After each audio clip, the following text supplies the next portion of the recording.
Hi ഒരുപടി എല്ലാവർക്കും ഗ്രാമസ്നേഹി news റിപ്പോർട്ടിൻ്റെ ഒരു ശുഭദിനം നേരുന്നു.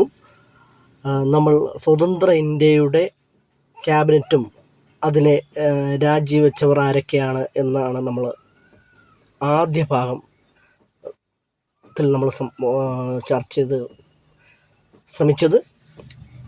അതിൽ നിങ്ങൾ നൽകിയ സ്നേഹത്തിനും കമൻറ്റുകൾക്കും എല്ലാം നന്ദി രേഖപ്പെടുത്തിക്കൊണ്ട് തുടർന്ന് ഇന്ത്യ സ്വതന്ത്രമാകുന്ന സമയത്ത് 562 നാട്ടുരാജ്യങ്ങൾ ഇന്ത്യയിൽ ഉണ്ടായിരുന്നു എന്ന് നമ്മൾ ആദ്യം മനസ്സിലാക്കി. ആ നാട്ടുരാജ്യങ്ങളിൽ ഏറ്റവും വിസ്തീർണം കൂടിയത് കാശ്മീരും ഏറ്റവും ജനസംഖ്യ കൂടിയത് ഹൈദരാബാദുമായിരുന്നു എന്നും നമ്മൾ മനസ്സിലാക്കി. ഇനി അതിർത്തിയിലെ ആ നാട്ടുരാജ്യങ്ങളെ കുറിച്ചുള്ള കാര്യങ്ങളാണ് നമ്മളിവിടെ മനസ്സിലാക്കാൻ പോകുന്നത്. അത് ആദ്യമായി ജോധ്പൂർ പാകിസ്ഥാനുമായി അതിര് പങ്കിടുന്ന ഒരു നാട്ടുരാജ്യമായിരുന്നു. ജോധ്പൂർ രാജാവ് ഹൻവന്ത് സിംഗ് കോൺഗ്രസിനോട് വിരോധം പുലർത്തിയിരുന്നതിനാൽ തനിക്ക് ഇന്ത്യയിൽ വലിയ ഭാവി ഇല്ല എന്ന് മനസ്സിലാക്കിയതുകൊണ്ട്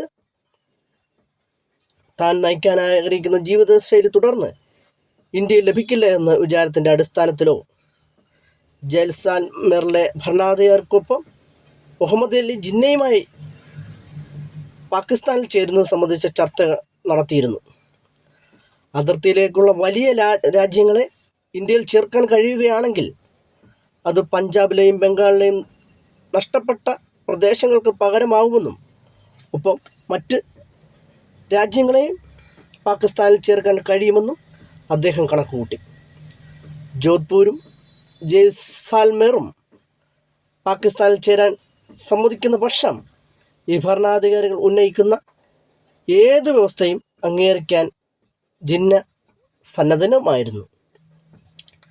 വർഗീയ പ്രശ്നങ്ങൾ ഉണ്ടാകുന്ന പക്ഷം ഹിന്ദുക്കൾക്കെതിരായ നിലപാടെടുക്കാൻ സാധ്യമല്ലാത്തതിനാൽ ജയ്സാൽമർ അത് നിരസിച്ചിരുന്നു.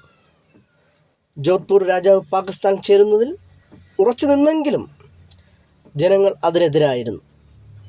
വിഭജനത്തിന് വഴിതെളിച്ച ദ്വിരാഷ്ട്ര സിദ്ധാന്തത്തിൻ്റെ അടിസ്ഥാനം തന്നെ മതം ആയതിനാൽ ഹിന്ദു ഭൂരിപക്ഷമുള്ള ഒരു രാജ്യം പാകിസ്ഥാനിൽ ചേരുന്ന പക്ഷം ദ്വിരാഷ്ട്ര സിദ്ധാന്തത്തിന് വിരുദ്ധമാകുമെന്ന് മാത്രമല്ല അത് വർഗീയ കലാപങ്ങൾക്കും വഴി തെളിച്ചേക്കാൻ ഇടയുണ്ടെന്നും മൗണ്ട് ബാറ്റൻ പ്രഭു ചൂണ്ടിക്കാട്ടി. തുടർന്ന് രാജാവ് മനസ്സിനോടെ ഇന്ത്യൻ യൂണിയനിൽ ചേരാൻ സമ്മതിച്ചു. അതിർത്തിയിലെ നാട്ടുരാജ്യങ്ങളായി ഇനി ജുനഗഡാണ് നമ്മളിവിടെ മനസ്സിലാക്കാൻ പോകുന്നത്. ഇന്നത്തെ ഗുജറാത്തിലെ കത്തിയാവാഡ് ഉപദ്വീപിലായിരുന്നു ജുനഗഡ്. പാകിസ്ഥാനുമായി അതിർത്തി പങ്കിടുന്ന ഒരു നാട്ടുരാജ്യമായിരുന്നു. അവിടുത്തെ ഭരണാധികാരിയായ നവാബ് മുസ്ലിം ജനങ്ങളിൽ ഭൂരിഭാഗവും ഹിന്ദുക്കളായിരുന്നു. പാകിസ്ഥാനിൽ ചേരാനാണ് നവാബ് ആഗ്രഹിച്ചത്. ജുനഗഡിൻ്റെ അധീശത്വം അംഗീകരിച്ചുന്ന 2 ചെറുരാജ്യങ്ങൾ മാൻഗ്രോളും ബാബ്രിയാബാദും സ്വതന്ത്രമായ ശേഷം ഇന്ത്യൻ യൂണിയനിൽ ചേരാനുള്ള തീരുമാനം പ്രഖ്യാപിച്ചു. നവാബ് സൈനിക ശക്തി പ്രയോഗിച്ച് ആ രാജ്യങ്ങളെ കീഴടക്കിയെങ്കിലും കോപാകുലരായ സമീപത്തെ രാജാക്കന്മാർ ജുനഗഡിനെതിരെ സൈനിക നീക്കം നടത്തുകയും പ്രശ്നത്തിൽ ഇടപെടാൻ ഇന്ത്യ ഗവൺമെൻറ്റിനോട് അഭ്യർത്ഥിക്കുകയും ചെയ്തു. ഒരു കൂട്ടം ആളുകൾ സമൽദാസ് ഗാന്ധിയുടെ നേതൃത്വത്തിൽ പ്രവാസ സർക്കാരുണ്ടാക്കി. ഇന്ത്യ ഗവൺമെൻറ് ജുനഗഡിൽ നടത്തിയ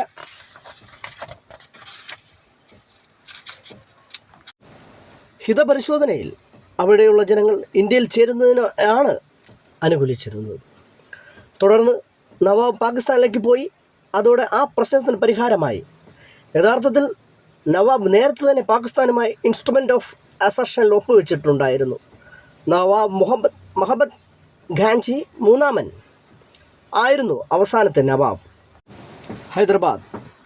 ഹൈദരാബാദിലെ മുസ്ലിം ഭരണാധികാരിയായിരുന്നു നിസാം. തൻ്റെ രാജ്യത്തെ സ്വതന്ത്രമായി നിലനിർത്താനാണ് ആഗ്രഹിച്ചത്. ലോകത്തിലെ ഏറ്റവും സമ്പന്നരായ വ്യക്തികൾ ഒരാളായിരുന്നു അദ്ദേഹം.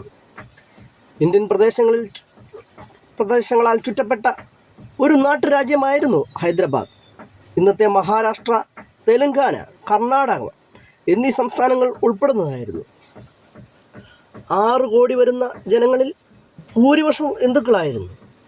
1947 നവംബറിൽ സ്റ്റാൻഡ് സ്റ്റിൽ എഗ്രിമെൻറ്റിൽ നിസാം ഒപ്പുവെച്ചു. ഇതിനകം തന്നെ നിസാം ഭരണത്തിനെതിരെ ജനങ്ങൾ സംഘടിച്ച് പ്രക്ഷോഭ പരിപാടികളുമായി രംഗത്തെത്തി. നിസാമിൻ്റെ അടിച്ചമർത്തൽ നയത്തിനെതിരെ തെലങ്കാനയിലെ കർഷകരും പ്രക്ഷോഭം തുടങ്ങി. വനിതകളും സമരത്തിൽ അണിചേർന്നു. ഹൈദരാബാദ് പട്ടണത്തെ കേന്ദ്രീകരിച്ചാണ് സമരം അരങ്ങേറിയത്. ഹൈദരാബാദ് കോൺഗ്രസും കമ്മ്യൂണിസ്റ്റുകളും പ്രക്ഷോഭത്തിൽ പങ്കാളികളായി. റസാക്കർമാർ എന്ന അർദ്ധ സൈനിക വിഭാഗത്തെ ഉപയോഗിച്ച് എതിർപ്പുകളെ നിഷ്ഠൂരമായി അടിച്ചമർത്തുക എന്ന നയമാണ് നിസാം സ്വീകരിച്ചത്. ജനങ്ങളുടെ മേൽ, പ്രത്യേകിച്ച് മുസ്ലിം അല്ലാത്തവരുടെ മേൽ ക്രൂരമർദ്ദനം നടത്തിയും കൊള്ളയടിച്ചും പിടിച്ചുപറിച്ചും റസാക്കർമാർ അഴിഞ്ഞാടി. സ്ഥിതിഗതികൾ അങ്ങേയറ്റം ദുസ്സഹമായപ്പോൾ ഹൈദരാബാദിലേക്ക് നീങ്ങാൻ കേന്ദ്ര സർക്കാർ സൈന്യത്തിന് നിർദ്ദേശം നൽകി. അതിനനുസരണമായി ഓപ്പറേഷൻ പോളോ 1948 സെപ്റ്റംബർ 13 മുതൽ 18 വരെ നടത്തി. സൈനിക നടപടിയിലൂടെ സൈന്യം റസാക്കർമാരെ തറപറ്റിച്ചു. തുടർന്ന് നിസാം കീഴടങ്ങി. അങ്ങനെ ഹൈദരാബാദ് ഇന്ത്യൻ യൂണിയൻ്റെ ഭാഗമായി. അസഫ് ജാ ഏഴാമനെന്നും അറിയപ്പെട്ട ഉസ്മാൻ അലി ഖാനായിരുന്നു അവസാനത്തെ നിസാം. ഇന്ത്യൻ ഭരണഘടന നിലവിൽ വന്ന 1950 ജനുവരി 26 മുതൽ 1956 ഒക്ടോബർ 31 വരെ ഹൈദരാബാദ് സ്റ്റേറ്റിൻ്റെ രാജപ്രമുഖനായും അദ്ദേഹം പ്രവർത്തിച്ചു. തിരുവിതാംകൂർ സൈനിക സഹായ വ്യവസ്ഥയിൽ 19-ാം നൂറ്റാണ്ടിൻ്റെ ആരംഭത്തിൽ ഒപ്പുവെച്ച് ബ്രിട്ടൻ്റെ സമാന്തര രാജ്യമായി മാറിയ തിരുവിതാംകൂർ സ്വാതന്ത്ര്യാനന്തരം ഇന്ത്യൻ യൂണിയനിൽ ചേരാതെ സ്വതന്ത്രമായി നിലകൊള്ളുന്നതിന് ആഗ്രഹിച്ചു. സ്വതന്ത്ര തിരുവിതാംകൂർ ഭരണഘടന സംബന്ധിച്ച് വിശദാംശങ്ങൾ 1947 ജനുവരി 27 ഒരു പത്രക്കുറിപ്പിലൂടെ പുറപ്പെടുവിച്ചു. ദ്വിമണ്ഡല നിയമ നിർമ്മാണ സഭ, പ്രായപൂർത്തി വോട്ടവകാശം, എക്സിക്യൂട്ടീവ് കമ്മിറ്റി എന്നിവ ഇതിൽ വിഭാവനം ചെയ്തിരുന്നു. ഈ നിർദ്ദേശങ്ങൾക്ക് 1947 ഏപ്രിൽ 8 ഒരു രാജകീയ വിളംബരത്തിലൂടെ പ്രാബല്യം നൽകി. രാജ്യത്തിലെ എല്ലാ രാഷ്ട്രീയ പാർട്ടികളും ഈ നീക്കത്തെ ശക്തമായി എതിർത്തു. കോൺഗ്രസ് നേതാക്കളെയും വൈസ്രോയെയും കണ്ട് അനുഭാവം നേടാൻ ദിവാൻ സർ CP രാമസ്വാമി അയ്യർ പല പ്രാവശ്യം ഡൽഹിയിലേക്ക് പോയെങ്കിലും എങ്ങു നിന്നും പ്രോത്സാഹനം ലഭിച്ചില്ല. 1947 ജൂലൈ 25 ഒരു പൊതുപരിപാടിയിൽ പങ്കെടുത്ത ശേഷം മടങ്ങിപ്പോകാൻ തുടങ്ങുമ്പോൾ ദിവാന് വെട്ടേറ്റു. 1947 ജൂലൈ 28 മഹാരാജാവ് ഇന്ത്യൻ യൂണിയനിൽ ചേരുവാനുള്ള തീരുമാനം പ്രഖ്യാപിച്ചു.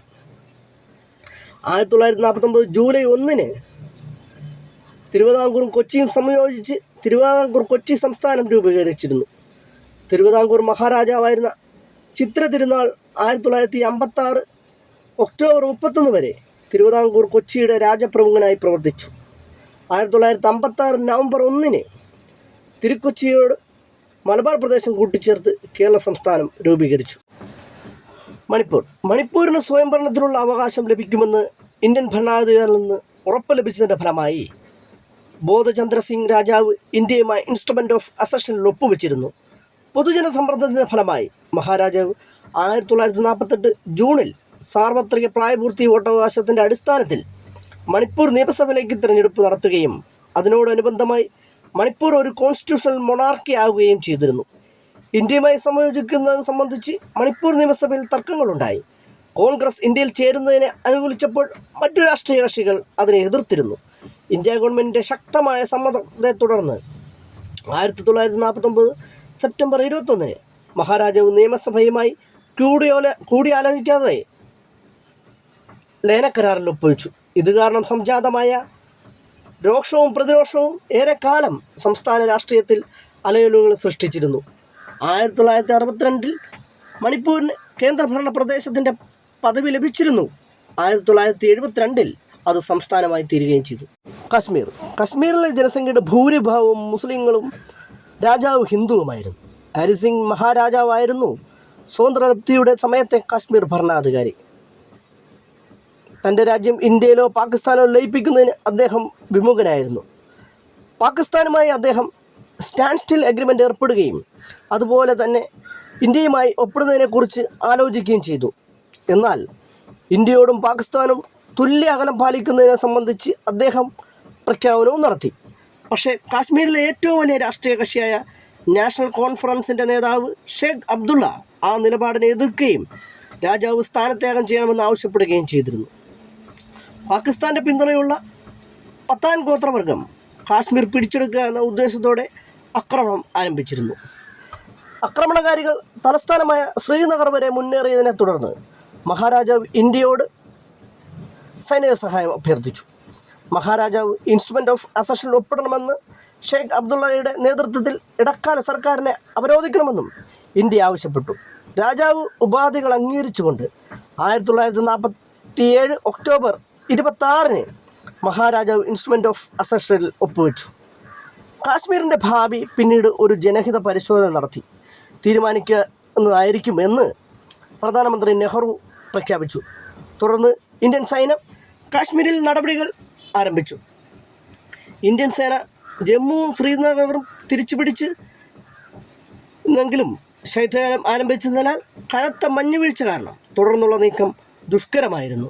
ഈ ഘട്ടത്തിൽ പ്രധാനമന്ത്രി നെഹ്റു വെടിനിർത്തൽ പ്രഖ്യാപിക്കുകയും ഈ വിഷയത്തിൽ ഉരുത്തിരിച്ചിട്ടുള്ള അന്താരാഷ്ട്ര ശ്രദ്ധ മാനിച്ച് ഐക്യരാഷ്ട്രസഭയോട് പ്രശ്നപരിഹാരത്തിനായി ഇടപെടൽ നടത്തണമെന്ന് അഭ്യർത്ഥിക്കുകയും ചെയ്തു.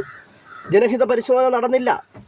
1950 ജനുവരി 26 നിലവിൽ വന്ന ഇന്ത്യൻ ഭരണഘടനയിൽ കാശ്മീരിന് പ്രത്യേക വ്യവസ്ഥകൾ ഏർപ്പെടുത്തിയിരുന്നു. കാശ്മീരിലെ മുഴുവൻ പ്രദേശവും ഇന്ത്യയുടെ ഭരണനിയന്ത്രണത്തിൽ വന്നിരുന്നില്ല. 1947 പാകിസ്ഥാൻ്റെ അധീശതയിൽ കാശ്മീരിൻ്റെ വടക്ക് പടിഞ്ഞാറ് പ്രദേശങ്ങൾ ഇപ്പോൾ പാക് അധിനിവേശ കാശ്മീർ എന്നറിയപ്പെടുന്നു. 1962 ഇന്ത്യ ചൈന യുദ്ധകാലത്ത് ലഡാക്കിനോട് ചേർന്ന് കിടക്കുന്ന വടക്ക് കിഴക്കൻ പ്രദേശമായ അക്സായ ചിൻ ചൈന കൈയടക്കി. ചൈനയുടെ കീഴിലാണ് ആ പ്രദേശത്തിൻ്റെ ഭരണ നിർവഹണം. ഭോപ്പാൽ ഇന്ത്യയിലെ ഏറ്റവും ഒടുവിൽ ലയിച്ച നാട്ടുരാജ്യങ്ങളിലൊന്നാണ് ഭോപ്പാൽ. ഇന്ത്യയിൽ മുസ്ലിം രാജവംശങ്ങൾ ഭരിച്ചിരുന്ന നാട്ടുരാജ്യങ്ങളിൽ ഹൈദരാബാദ് കഴിഞ്ഞാൽ ഏറ്റവും വലുതായിരുന്നു ഭോപ്പാൽ. മുഗൾ സൈന്യത്തിൽ അംഗമായിരുന്ന ദോസ്ത് മുഹമ്മദ് ഖാൻ 18-ാം നൂറ്റാണ്ടിൽ സ്ഥാപിച്ച ഈ നാട്ടുരാജ്യം 1818 ബ്രിട്ടീഷുകാരുടെ സൈനിക സഹായ വ്യവസ്ഥയിൽ ഒപ്പുവെച്ച് സമാന്തര രാജ്യമായി ഇത്.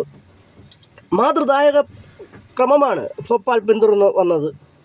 ആദ്യം ഇസ്ലാം നഗറും പിന്നീട് ഭോപ്പാലും ഈ നാട്ടുരാജ്യത്തിൻ്റെ തലസ്ഥാനമായി. ഇന്ത്യ സ്വതന്ത്രമാകുമ്പോൾ അതിൽ ചേരാതെ വിട്ടുനിൽക്കണമെന്നായിരുന്നു ഭോപ്പാലിൻ്റെ തീരുമാനം. ഭരണാധികാരിയായ നവാബ് ഹമീദുള്ള ഖാൻ അതിനെതിരെ ജനകീയ മുന്നേറ്റങ്ങളെ അടിച്ചമർത്തുകയും ശങ്കർ ദയാൽ ശർമ്മ ഉൾപ്പെടെയുള്ള നേതാക്കളെ ജയിലെടുക്കുകയും ചെയ്തു.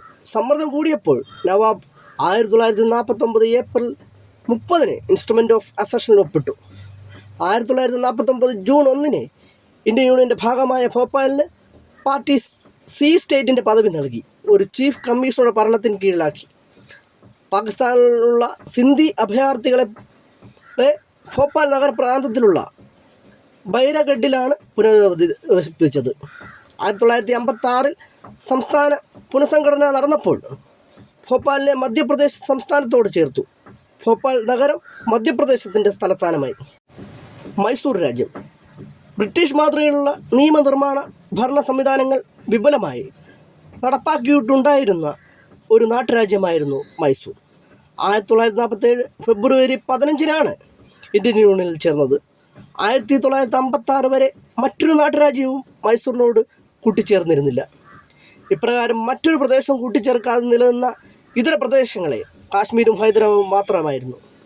1956 സംസ്ഥാന പുനഃസംഘടന നടന്നപ്പോൾ ബോംബെ സംസ്ഥാനത്തെ കന്നഡ ഭാഷ സംസാരിക്കുന്ന ജില്ലകളായ ബെൽഗാം, ബിജാപ്പൂർ, ദർവ, നോർത്ത് കാനറ എന്നിവയും മദ്രാസ് സംസ്ഥാനത്തിൻ്റെ ഭാഗമായിരുന്നു. ബെല്ലാരി, സൗത്ത് കാനറ, ഉടുപ്പി ജില്ലകളും ഹൈദരാബാദ് സ്റ്റേറ്റിൻ്റെ ഭാഗമായിരുന്നു. ഭോപ്പാൽ, ഗുൽബർഗ, ബിദാർ ജില്ലകളും കുർഗ് സ്റ്റേറ്റും മൈസൂറിലേക്ക് കൂട്ടിച്ചേർക്കപ്പെട്ടു. അങ്ങനെ കന്നഡ സംസാരിക്കുന്ന പ്രദേശങ്ങൾ ഒറ്റ സംസ്ഥാനമായി. പുതിയ സംസ്ഥാനത്തിന് പഴയ പേർ തന്നെ നിലനിർത്തി. 1972 നവംബർ 1 മൈസൂരിൻ്റെ പേര് കർണാടകം എന്ന് മാറ്റി. നാട്ടുരാജ്യങ്ങളെക്കുറിച്ചുള്ള ഈ ആധികാരികമായ മനസ്സിലാക്കൽ നമുക്ക് ഇന്നത്തെ കറണ്ട് സാഹചര്യത്തിൽ മനസ്സിലാക്കാവുന്നതാണ്. കാശ്മീരായിട്ടുള്ള വിഷയങ്ങളും മണിപ്പൂരിൽ നടക്കുന്ന വിഷയങ്ങളും ഇപ്പോൾ ഭാഷയുടെ അടിസ്ഥാനത്തിൽ